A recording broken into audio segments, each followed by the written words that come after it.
Nagsimula ang pelikula sa isang flashback kung saan binisita ni Detective Spencer at ng kanyang partner na si Michael ang bahay ng kanilang hepe na si John Boylan. Ibinigay ni Spencer ang kanyang testimonya sa hukom na nagsasaad na pinaghihinalaan niya na pinagtatakpan ni Boylan ang kaso ng pagkamatay ng isang babaeng nagngangalang Gloria. Hinarap ni Spencer si Boylan sa kanyang bahay at natagpuan siyang lasing, habang ang kanyang asawa naman ay merong mga sugat sa kanyang mukha. Napunta ang sitwasyon sa isang mainit na pagtatalo na humantong kay Spencer na marahas na atakihin si Boylan sa labis na pagkadismaya. Sa kasalukuyan, malapit nang matapos ni Spencer ang kanyang 5 taong sentensya sa bilangguan. Habang nakakulong, nakaalitan niya ang isang kapwa-convict na nagngangalang Squib na miyembro ng isang gang sa labas. Habang nag-uusap, pinalibutan ng mga tauhan ni Squib si Spencer at handa nang atakihin siya. Binalaan ni Squib si Spencer na lisanin na niya ang Boston at naghatid ng isang farewell message mula sa isang tao. Nang makaramdam ng panganib, Come out, Spencer. mabilis na ipinagtanggol ni Spencer ang kanyang sarili at pinatumba ang mga lalaki. Nang makialam ang mga gwardya, na-realize ni Spencer na sinaksak siya ni Squib at sinabi sa kanya ng isa sa mga bantay na swerte siya dahil ang kanyang mga aksyon ay self-defense. Sa kanyang paglaya, sinalubong si Spencer ng kanyang matalik na kaibigan at kasosyo sa negosyo na si Henry. Bago pa sila makaalis, nagpakita ang dating kasintahan ni Spencer na si Lisa. Dahil sa ayaw niyang makita siya, nagmaneho na palayo sina Spencer at Henry. Nang makarating sa apartment ni Henry, winelcome si Spencer ng dati niyang partner na si Michael. I'm getting out of here. It's all good. Hey, I brought you a gift. Tinawag ni Spencer ang kanyang aso, ngunit pagkatapos ng 5 taon sa bilangguan, hindi na siya kilala ng kanyang alaga. Hindi nagtagal, pumasok na siya sa kanyang kwarto at komportableng humiga sa kanyang kama. Gayunpaman, kalaunan ay nalaman niyang meron siyang roommate na nagngangalang Hawk. Sa panahong yun, nalungkot si Spencer nang makita ang kanyang aso na tila mas gusto si Hawk kaysa sa kanya. Give me the dog. Nang gabing yun, nagmaneho si Boylan pauwi habang nakikipag-usap sa kanyang anak tungkol sa kanyang school assignment. Hindi nagtagal, nakatanggap siya ng isa pang tawag mula sa isa pang lalaki na inutusan siyang makipagkita sa isang bus terminal. Ngunit pagdating niya doon, binangga ang kanyang sasakyan at kinaladkad siya ng mga misteryosong lalaki palabas. Sa isang lokasyon, inakusahan nila si Boylan ng pag-leak ng impormasyon, ngunit itinanggi niya ito. Sa kabila ng kanyang pakikiusap, walang awa nilang pinatay ang hepe sa pamamagitan ng pagpugot ng kanyang ulo. Kinaumagahan, matapos ang kanyang duty, umuwi na si Nurse Leticia, ngunit naabutan niyang patay na ang kanyang asawa na si Detective Terrence sa kanyang sasakyan, sa harap ng kanilang bahay. Samantala, habang naghahanda ng makakain sina Henry at Spencer, narinig nila ang balita tungkol sa pagpatay kay Chief Boylan. Ilang sandali pa, biglang dumating si Michael at isa pang opisyal upang questionin si Spencer dahil isa siya sa pangunahing sospek sa pagkamatay ni Boylan. Sinuportahan ni Henry ang alibay ni Spencer at sinabing magkasama sila buong gabi. Nang makontento sa kanilang alibay, naghanda ng umalis si Michael ngunit inakusahan ng kanyang partner si Spencer ng pagpatay kay Boylan na malinaw na merong sama ng loob sa kanya. Kalaunan, pumunta si Spencer sa isang driving school at nagpaplanong magtrabaho bilang isang truck driver. Sa panahon ng lesson, hindi niya maiwasang mag-isip kung sino ang pumatay kay Boylan at bakit. Pagkatapos nito, binisita niya ang gym ni Henry at nakitang nakikipag-sparring si Hawk sa isang lalaki. Kinantsawan ng kalaban si Hawk at sinabing tulad sa isang babae ang kanyang mga suntok. Dahil dito, nag-apoy sa galit si Hawk at binugbog ang lalaki hanggang sa awatin sila ng iba. Napansin ni Spencer ang mahinang diskarte ni Hawk at kawalan ng kontrol at sinimulan siyang turuan. You don't need muscle to knock somebody out. Hindi nagtagal, nagpakita si Lisa at kinumprunta si Spencer sa hindi niya pagpaparamdam pagkatapos niyang makalaya. Bilang palusot, humingi ng paumanhin si Spencer at ipinaliwanag na sinusubukan niyang baguhin ang kanyang buhay, ngunit idineklara ni Lisa na ayaw na niya siyang makita. Pagka-uwi sa bahay, nakita ni Spencer at Henry ang balita tungkol sa pagkamatay ni Terrence. Iginiit ng pulisya na si Terrence, na miyembro ng Narcotics Division, ay pinatay muna si Boylan bago binaril ang sarili. Si Spencer, na nagsanay kasama si Terrence at kilala siya bilang isang malinis na pulis, ay nagduda sa salaysay ng pulisya. Pinayuhan ni Henry si Spencer na umiwas dito at hayaan ng pulisya na i-handle ang investigasyon. Sumang-ayon dito si Spencer ngunit nang makitang ipinagtanggol ni Leticia ang kanyang asawa, nagbago ang isip niya. Kalaunan, nakipagkita si Spencer kay Leticia at ipinakilala ang kanyang sarili bilang dating kaibigan ni Terrence. Ibinahagi niya ang kanyang mga karanasan kay Boylan at nag-alok ng tulong sa pagtuklas ng katotohanan tungkol sa kaso ng kanyang asawa. Ibinunyag ni Leticia na idineklara ng pulisya na si Terrence ay isang maruming pulis matapos makakita ng nakatagong droga sa kanilang tahanan. Nang tanungin ni Spencer kung saan huling nakita si Terrence, naalala niyang binanggit niya ang isang meeting sa kanyang partner sa isang bar. Nang marinig ito, na-recognize ni Spencer ang bar bilang isang tambayan para sa mga police officer. Nang gabing yun, bumisita siya sa bar at nakipag-usap sa opisyal na binanggit ni Leticia. Habang nasa banyo, sinubukan ni Spencer na tanungin ang opisyal, ngunit pumasok ang iba pa niyang mga kasamahan at nagpahayag ng kanilang galit kay Spencer. Matapos bugbugin ang ating bida, itinapon nila siya palabas ng bar. Habang papatayo na si Spencer, napansin niya ang isang security camera mula sa isang malapit na convenience store na nakaharap sa entrance ng bar. Pumasok siya sa tindahan at sapilitang kinuha ang footage mula sa tindero nito. Sa tulong ni Hawk, ni-review ni Spencer ang CCTV footage at nakita si Terrence na umalis sa bar at pumasok sa isang dilaw na sasakyan. Nakita rin nila ang isang asul na kotse, ang parehong sasakyan kung saan natagpo ang patay si Terrence, na bumangga rin sa sasakyan ni Boylan. Nang tanungin ni Hawk kung kilala ni Spencer ang sasakyan, sinabi niyang hindi, ngunit sinabi rin niyang alam niya kung saan magsisimulang maghanap. Kinabukasan, binisita ni Spencer ang crime scene ni Boylan upang maghanap ng mga clue. Gayunpaman, ang tanging kapaki-pakinabang na bagay na nahanap niya ay isang toothpick. Pagkatapos nito, kinumpronta niya si Michael, na sa mga oras na yun ay nagsasanay sa gym, at kinwestiyon siya tungkol kay Terrence. Sa kanilang pag-uusap, iginiit ni Michael na si Terrence ay isang tiwaling pulis at sarado na ang kaso. Gayunpaman, nagdududa si Spencer na magmamaneho si Terrence ng sasakyan at magpapakamatay sa harap mismo ng kanilang bahay kung saan maaaring makita siya ng kanilang anak. Iminungkahi ni Michael na wala ito sa tamang pag-iisip dahil si Terrence ay nasa impluwensya ng droga. Nang banggitin ni Spencer ang crime scene, sinabi ni Michael na hindi pa siya nakapunta doon.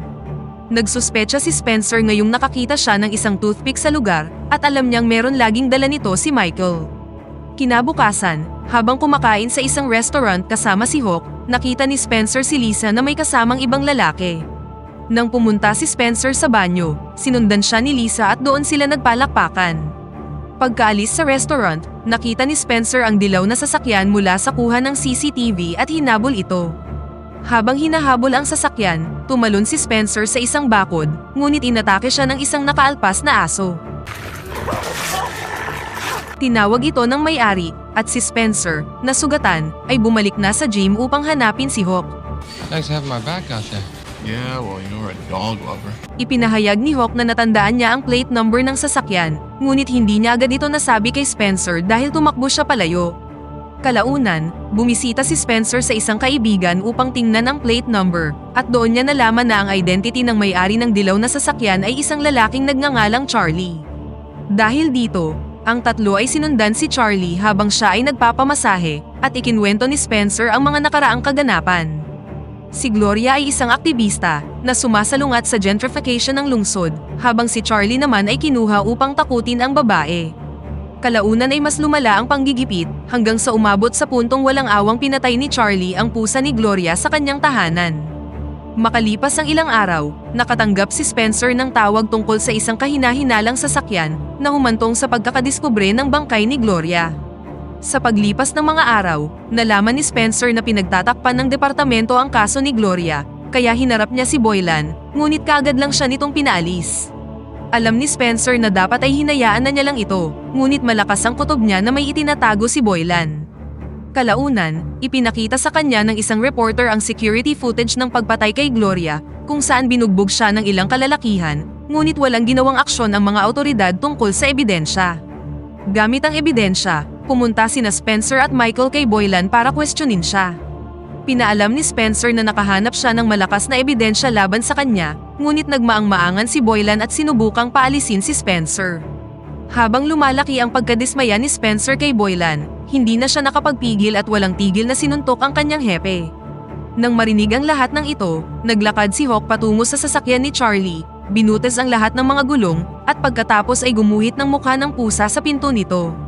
Nang sumunod na araw, Habang sinusundan ni Spencer si Charlie, napansin niya ang dalawang FBI agent na binabantayan din siya. Pumasok si Charlie sa isang eskinita na may dalang bag, at pagkatapos nito ay isang pulis na dating nakaaway ni Spencer na nagngangalang Macklin, ang umalis na dala ang parehong bag. Lumapit si Spencer sa mga FBI agent at kinilala siya nito bilang ang lalaking ipinakulong dati ni Boylan. Binigyan nila si Spencer ng card at hinimok siyang ibahagi ang anumang impormasyon na may kaugnayan sa kaso. Kalaunan ng araw na yun, nakipagpulong si Spencer kay Hawk upang talakayin ang kanilang ginagawang investigasyon. Nang iminungkahi ni Hawk na ang pagpatay kay Boylan ay maaaring isang mensahe, natigilan si Spencer at nakaisip ng isang ideya. Pagkatapos nito ay nakipagkita si Spencer kay Squibb sa kulungan upang humingi ng mga sagot, ngunit tumanggi siyang magbigay ng anuman. Dahil dito, tinawagan ni Spencer si Henry upang ipakita kay Squibb na ang kanyang asawa ay kasalukuyang nakikipag-date kay Hawk. Sinabi ni Spencer kay Squibb na kailangan na niyang magmadali dahil nakaapat na bote na sila, kaya pumayag na si Squibb at inutusan si Hawk na lubayan ang kanyang asawa. Sumunod si Spencer sa kahilingan ni Squibb at ipinahayag ng lalaki na ang lahat ng sagot na kanyang hinahanap ay nasa isang lugar na tinatawag na Wonderland. Sa tulong ng isang reporter na nagngangalang Wayne, natuklasan ni na Spencer at Hawk na ang Wonderland ay isa talagang gambling scam at sentro para sa iba't ibang operasyon ng droga na pinamamahalaan ng mga tiwaling pulis at mga criminal group. Ipinaalam ni Spencer kay Wayne na tutulungan nila siyang mangalap ng ebidensya para ihinto ang operasyon sa Wonderland, ngunit nagbabala si Wayne na kakalabanin nila ang mga makapangyarihang tao at walang maniniwala sa impormasyong ibabahagi niya dahil mawawala lang ito. Nang bumisita si Spencer sa lugar upang mag-imbestiga, kinumpronta siya ng dalawang miyembro ng gang at pilit siyang pinaalis, kaya walang naging ibang choice si Spencer kundi ang sumunod. Samantala, magkasabay na ginanap ang libing ni na Terrence at Boylan. Gayunpaman, si Boylan ay tumanggap ng mas mataas na antas ng karangalan, habang ang funeral service naman ni Terrence ay isinagawa lamang sa isang simpleng simbahan. Pagkatapos dumalo sa libing ni Terrence, pumunta si Spencer sa isang Mexican restaurant kasama si Hawk, ngunit napansin niya ang ilang lalaki sa loob na kahina-hinalang nakatingin sa kanya. Ilang sandali pa, isa pang lalaki ang pumasok at inatake si Spencer gamit ang isang itak, ngunit mabilis siyang nakaiwas at nilabanan ang mga gangster. Nang malapit na nilang patayin si Spencer, biglang nagpakita si Hawk sakay ng isang sasakyan at ibinangga ito sa restaurant para iligtas siya. You smashed the Riviera to a restaurant! Dahil sa insidente, nagpa siya ang tatlo na pansamantalang manatili sa bahay ni Lisa upang makaiwas sa kanilang mga kaaway. Kalaunan ng araw na yun, matapos makitang magulo ang kanilang apartment, tinawagan ni Leticia si Spencer at hiniling ditong pumunta sa kanya. Pumunta sina Spencer at Hawk sa bahay ni Leticia, kung saan binigay nito ang isang hard drive na maaaring hinahanap ng mga nanghimasok. Pinakinggan nila ang mga laman nito, na nabunyag na isang recording ng pag-uusap ni na Terrence at Boylan. Lumalabas na si Boylan ay umamin na kay Terrence tungkol sa pagkakasangkot nila sa Wonderland, dahil gusto na niyang kumalas sa operasyon. Inamin niya kay Terrence na ang Trinitarius, ang gang na umatake kay Spencer sa restaurant, ay nagtatrabaho para kay Charlie, habang si Charlie naman ay nagtatrabaho para kay Macklin, at lahat sila ay nagtatrabaho para kay Michael. Ngayong nabunyag na ang katotohanan, pumunta si Spencer sa bahay ni Michael upang kumprontahin siya tungkol sa kanyang mga natuklasan. Binigyan niya ito ng huling pagkakataon para sumuko at itigil ang operasyon ng Wonderland, bago pa masaktan ang mas maraming tao. Kalaunan, ibinigay ni Spencer ang audio tape sa dalawang FBI agent, ngunit pinaalam nila na hindi ito sapat upang linisin ang pangalan ni Terrence, na labis na ikinadismaya ni Spencer. Kasunod nito, bumisita si Spencer kay Charlie upang magtanong tungkol sa weekly delivery na kanilang ginagawa. Sa ilalim ng pagpapahirap ni Spencer, ipinagtapat ni Charlie na ang isang delivery ay magaganap ngayong araw. Dahil dito, hinintay ni na Spencer at Hawk ang pagdaan ng isang van, at pagkatapos ay binato ito ng martilyo, na naging sanhi ng pagbangga nito. Lumapit sila sa van at binugbog ang mga sakay para pilit silang palabasin, at pagkatapos ay ninakaw na ang sasakyan. Ipinakita ni Spencer kay Wayne ang mga droga na gagamitin nila bilang ebidensya, ngunit tumugon si Wayne na hindi pa rin ito sapat, na mas lalong ikinadismaya ni Spencer. Kalaunan, dinala nila ang van sa garahe ni Lisa, at nalaman mula sa kanya na bumalik si Henry sa kanyang apartment. Hindi nagtagal, nakatanggap sila ng tawag mula kay Michael, na ibinunyag na dinukot niya si Henry para gamitin bilang kanyang alas. Inutos niya kay Spencer na dalhin ang mga droga sa Wonderland, kung hindi ay papatayin niya si Henry. Bago pumunta doon, maingat na gumawa sina Spencer at Hawk ng plano para talunin ang kanilang mga kalaban. Sa Wonderland, si Michael at ang kanyang mga tauhan ay matyagang naghintay kay Spencer. Gayunpaman, nang may dumating na sasakyan, nabunyag na si Lisa lang pala ito. Doon, iniligtas ni Lisa si Henry, ngunit inutos ni Michael na malaman kung nasaan si Spencer. Sa sandaling yun, biglang nagpakita sina Spencer at Hawk sakay ng isang truck at binangga ang mga sasakyang nakaharang sa kalsada. Hinabol ni Spencer si Michael ngunit nasugatan matapos siyang tagain ng isa sa mga tauhan ni Michael. Sa kabila nito, patuloy niyang hinabol ang dating kasamahan, ngunit napaligiran siya ng ilang gangster na armado ng mga itak. Sa kabutihang palad, dumating si Hawk upang tumulong at isa-isang pinatumba ang mga lalaki. Sa sandaling yun, huminto si Michael sa pagtakbo para hintayin si Spencer, ngunit tinalunan siya nito mula sa gilid. Nagawang tutukan ng baril ni Spencer si Michael at idineklarang aarestuhin siya, ngunit nagpa siya si Spencer na turuan muna siya ng leksyon. Hinamon niya si Michael sa isang suntukan, kung saan nakuha ni Michael ang unang kalamangan. Gayunpaman, nakahanap si Spencer ng opening at nag-counter-attack, kung saan pinakain niya ng ilang mabibigat na suntok si Michael tulad ng ginawa niya kay Boylan. Sa huli, si Spencer ay gumawa ng citizen's arrest at dinakip ang tiwaling pulis. Nang magpakita ang mga otoridad at ang FBI, nakita nila ang lahat ng mga droga kasama ang lahat ng mga kriminal na meron ng handcuff. Sa huli, ibinalita sa telebisyon ang tungkol sa pagkakaaresto ng lahat ng sangkot at pati na rin ang pagpapasara sa Wonderland Casino. Naresolba na din ang kaso ni Gloria at napatunayan na si Terrence ay na-frame lang sa krimen. Pinarangalan din si Terrence sa kanyang libing at isang scholarship ang ibinigay para sa kanyang anak. Sa side naman ng mga bida, sina Spencer at Hawk ay pinarangalan bilang mga lokal na bayani. Sa huling eksena, nagtipon-tipon ang apat sa isang restaurant para kumain. Doon, nakakita sila ng isang news report tungkol sa pagkakaaresto ng isang bumbero na sinasabing na-frame lang siya.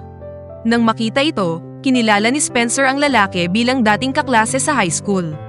Habang humihingi ng tulong ang lalaki, natigilan si Spencer at napaisip ng malalim, habang si Lisa naman ay hinimok siyang huwag makialam, at dito na nagtatapos ang pelikula.